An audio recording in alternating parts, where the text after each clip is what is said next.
খগট বেশি পারে কিন্তু বলছে যে ইসরে আমি তো বেশি পারি, আমি একটু ঘুমাই নি। ও ঘুমাইতে ঘুমাইতে সময় চলে গেছে। এই ফাঁকে কচ্ছপটা কি করলো, আস্তে আস্তে আস্তে আস্তে হাঁটতে হাঁটতে ও আগে চলে গেল। তাহলে সময়ের মধ্যে চিন্তা করতে হবে আমি এই কাজ করতে হবে।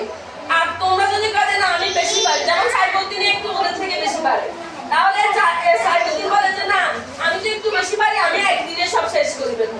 ওরা বলতেছে না সাইবুদ্দিন বেশি পারে, আমি থামি থাকা সম্ভব নয়, আমি আস্তে আস্তে আগাই ফেলবো, আস্তে আস্তে আগাই ফেলবো। দেখা যাবো সাইবুদ্দিন পিছাই গেছে ও তোমরা আগাই গেছো। এইটা হচ্ছে মেইন গল্পের কাহিনী। এবার বুঝতে পারছো সময়ের মূল্য কি?